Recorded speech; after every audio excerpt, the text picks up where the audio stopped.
everybody, welcome back to the 31 Days of Horror. I am your host, Mood616, and thank you once again for stopping in, guys. Yes, day 17 is here on the 31 Days of Horror Volume 3, and we're gonna take it back to the fine year of 2006 with a Swedish vampire film, and it is called Frostbitten. Very cleverly titled right there.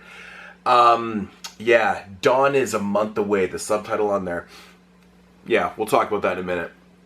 But getting into the synopsis of this one, basically we have a mother and daughter who have just moved to this small northern Swedish town where the mother's taken a job at this hospital, working under a doctor that she's very much looked up to. But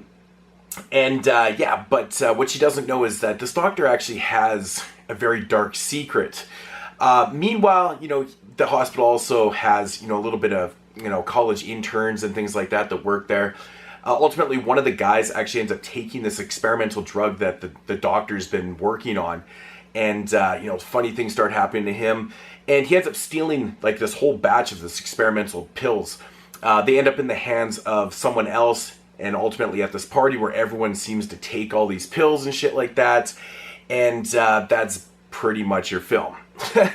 So, my thoughts on this film.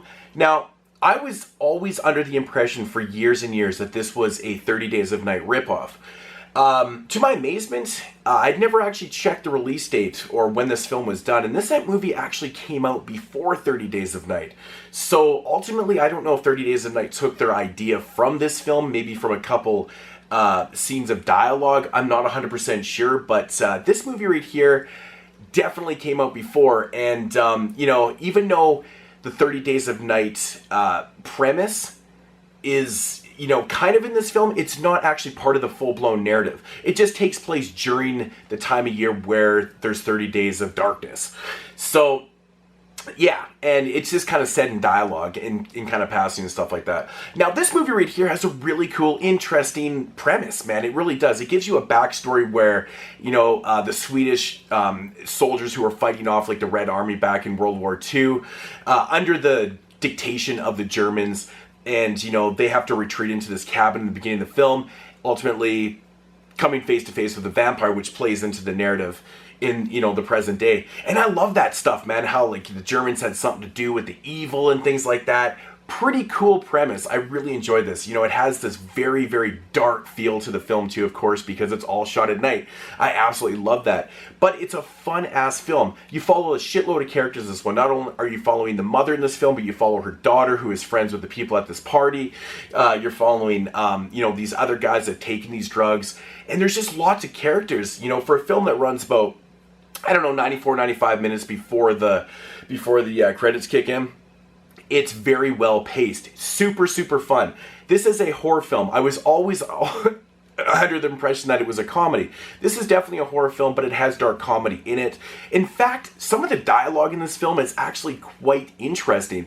Because, there's a scene in a vehicle where these two characters are talking about, the drummer from Def Leppard with the one arm and, Iron Maiden and things. That dialogue was, coming straight out of the 80s. It was so freaking bizarre. And even the look and feel of this film kind of feels like it's 90s. It's kind of like a 80s, 90s mashup vampire film from Sweden. But a lot of the dialogue was funny. And I think there was a lot of great attempts that worked at comedy in this film.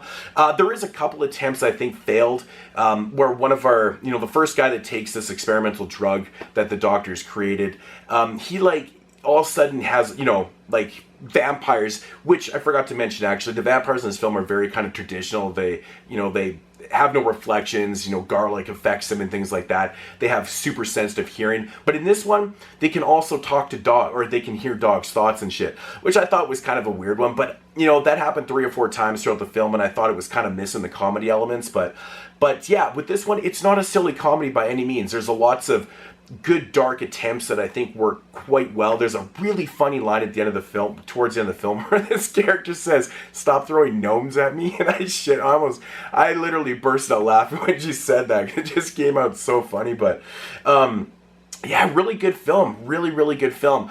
To the effects in this one, There isn't like a whole lot of transformation stuff before, I'd say, probably the last 20-25 minutes.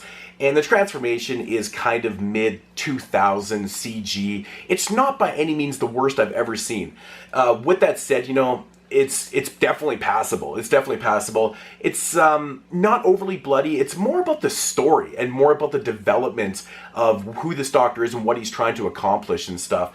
I really enjoy that premise, man. They didn't just go out of their way just to have blood and gore film for no reason and stuff, but it almost seems like there's more animals in this film that get killed than anybody else, but it is slow-paced when it comes to the kills. Not in, narrative, but yeah, there's only really a couple kills that happen probably in the first 45, 50 minutes, but it's still interesting enough with all these characters, and the dialogue is great too.